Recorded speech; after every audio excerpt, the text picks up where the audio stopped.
Hey y'all, it's Big Al. How are we doing today? Me? I'm doing pretty great, thanks for asking. I hope everybody else is having a great day too. And if not, let's have a better day together. Today, I got a time lapse of one of my favorite virtual bubblegum music groups, the Caramella Girls. Yes, the same ones that did the funny meme song from almost 2 decades ago. If you didn't know, they're still making music and it's absolute bangers. But you know what? Enough yapping from me. Let's go ahead and just get on to my time lapse.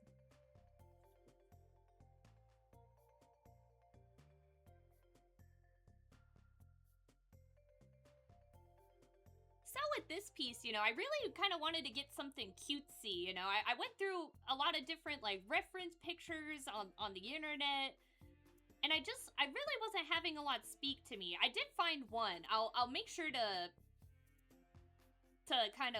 link it in the description below, the one that I used for inspiration and a bit of reference. But yeah, I really wanted to kind of show off the girls' personalities really in this piece. I really wanted to kind of capture, their cutesy, their unique and kind of dynamic personalities. I would say I like the girls pretty equally.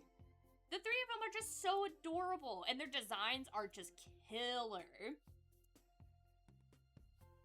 I have to say though, Mindy probably is my quote-unquote best girl.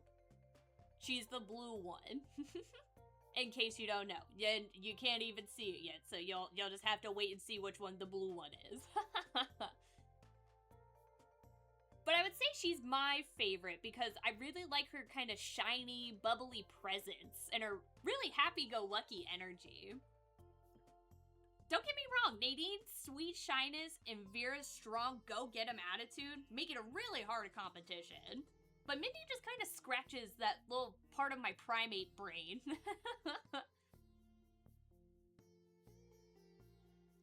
I've been a Caramella Girl fan for probably close to a decade now. I don't keep track like that, but I think it's been around that long now. Like most of you, probably, my first exposure to them was the Caramel Dancin'.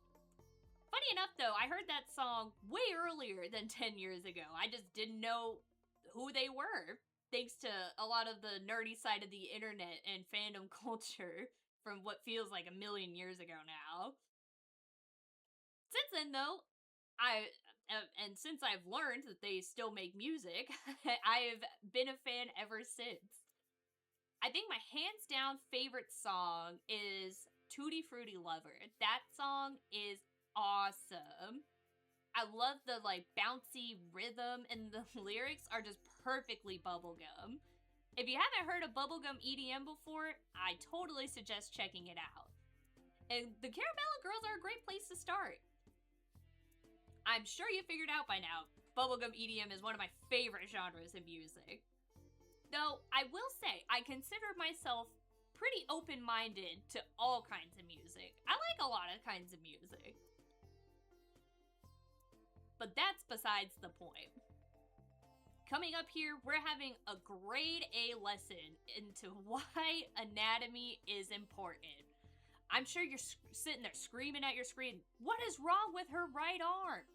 I know. While I was drawing, I just got so fed up with her right arm. I just could not wrap I don't know what it was. There was something in the water that day. I could not get the proportions right. I could not get the anatomy right on that one arm. And I just gave up. I gave up and I was like, you know what? Maybe I can fix it in shading. Maybe I could go in, when I'm adding details and I can just fix it, slap a little color on, a little lipstick on a pig. And you could kind of tell here, I'm going really back and forth, just getting all the coloring in. And that is just a terrible thing to be doing right now with that, with that messed up arm. You can't, and why it's messed up is the bicep is way too big. The angle for the elbow to the arm like, the forearm ratio is just all wrong. And see, yep, here it goes. Now, I finally decided to go and try and fix it. And this is why it's so important, right here. I had already probably spent a good, you know, maybe 2 hours, you know, just, like, messing around, you know, with the original version of this drawing. And now, I'm having to go back and spend maybe another hour and a half, having to go and fix all of the incorrect anatomy. So I made double the work for myself. Whenever you hear other people, you know, mention, like, you know, anatomy first, get your sketch right first. This is exactly why, because you are just making double the work for yourself in the long run. So I finally got some kind of angle on the arm that I was somewhat happy with. And then, yep, there it goes. I thought I liked it, and then oh man, watching this back, I just want to cry for my past self, because I'm like, what am I doing? Why didn't I just do this from the beginning? Why didn't I just erase it all, you know, like all my hard lines, all my color, and it would have been so much easier on myself to just go back and do it right the first time. Because now I have to go and do all of that all over again. I have to do her all over again because the one arm was not right. Because one bad piece of anatomy can ruin the entire drawing. So I had to go back and fix her. And you can see too, I even had to go and mess with Vera's leg there. Because the anatomy was so warped.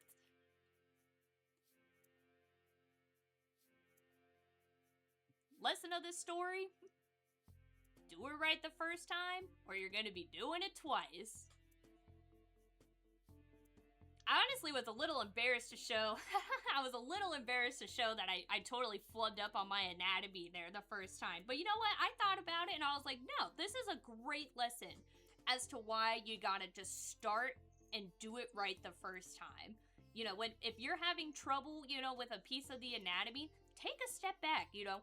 Go look at some YouTube videos of like other people drawing, you know, go look at yourself in the mirror and just like look at your own body. And eventually you'll get it. Eventually you'll get at least something that you feel, you know, represents your artistic taste as well as like being proportionately and anatomically correct.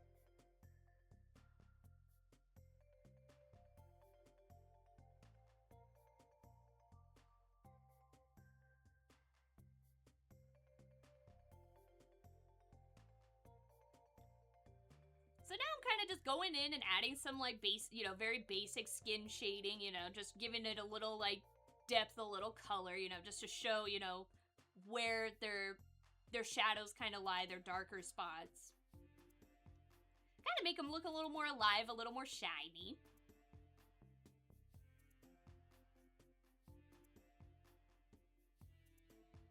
What I really liked about doing this piece was just kind of really trying to utilize, like, poses to express how each one of the girls are, you know, like, Nadine, she is the purple one. She is a bit more shy, a bit more conservative, but in the sense of, like, in the sense that she's just kind of to herself, you know, she contains herself a lot. Vera, you know, she's the strong, level-headed leader, but can sometimes have a bit of that feisty attitude. And then, you know, Mindy, she is very much that, like I said before, like, happy-go-lucky, you know, she's, if anybody in her group's sad, she's the #1 person to cheer them up. So I really wanted to kind of capture all of those, you know, with Nadine, you know, with her shyness. I wanted to kind of give her a cute little hand, you know, just, like, over the head, you know, kind of like she, you know, like she's hiding, but she, you know, she's a star, she can't hide forever.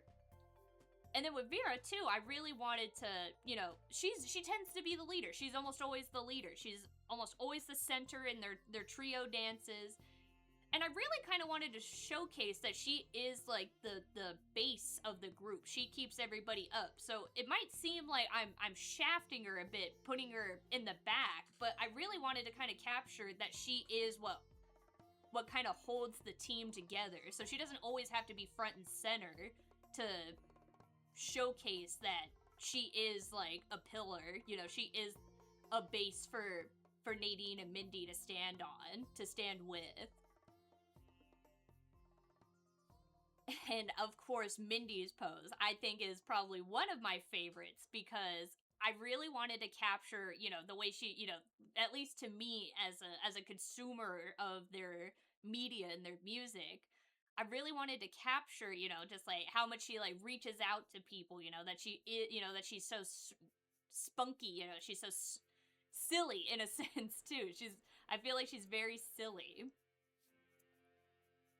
I feel like out of all of the Caramella girls, she would be the one to reach out to you first. One of the things I also really liked was how I did Nadine's eyes. She tends to have a bit of a more dark electric purple than that kind of lilac I gave her. But I really kind of wanted to capture just, I thought it would be more fun or just like a little different to see her with a slightly different shade of purple. And honestly, I think this shade of purple with her skin tone looks really, like, it makes her eyes just look so alive, you know, so vibrant. And I really also really like how I was able to render Vera's hair. I feel like I was kind of able to capture how beautiful brown hair looks when it shines in the sunlight. You know, it can be a little bit red, but it also has maybe a little bit of that really deep kind of molasses, like honey shininess to it. Like if you ever see molasses in the sunlight, I really wanted to capture that with her hair, and I feel like I got it exactly where I wanted it.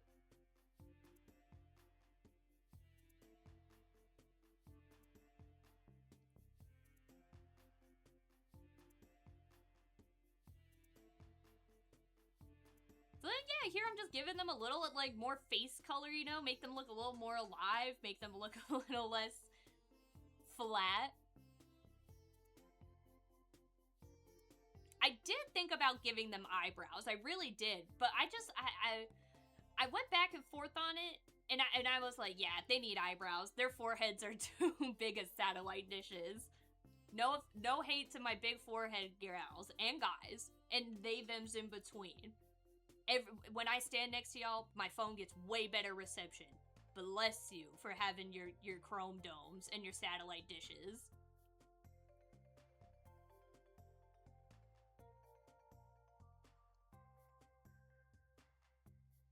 So I'm just going and adding I mean, it's not really easy to tell, but I'm adding just a little bit of nail, like, you know, a little bit of nail bed, a little bit of like a French tip.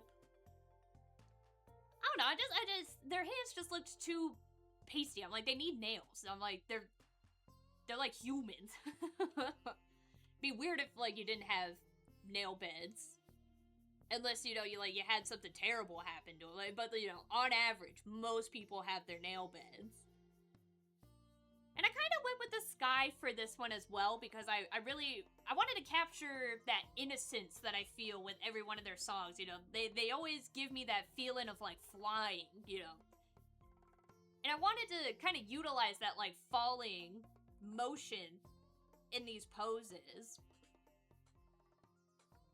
So I thought it was just perfect, you know. The sky's the limit for them. They are pop star divas. Fallen from the heavens, I would say. Their angelic voices.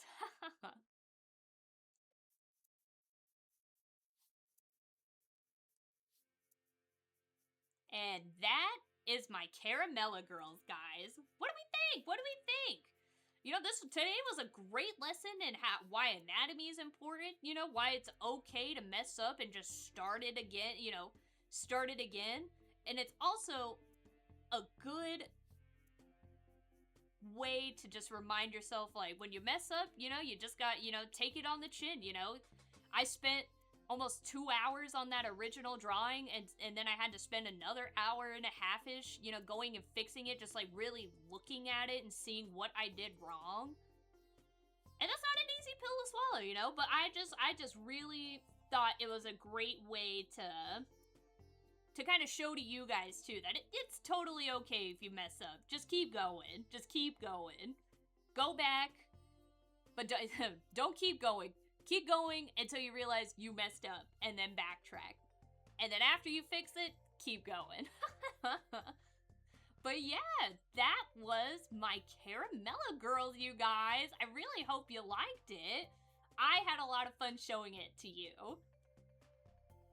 And that's it for today. So I hope you guys have a fantastic rest of your day or night, you know?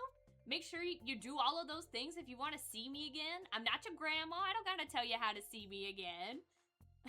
But thank you guys for just another wonderful day. I can't wait to see y'all again. Just remember to love yourself, love the planet, and that I'll be your Huckleberry.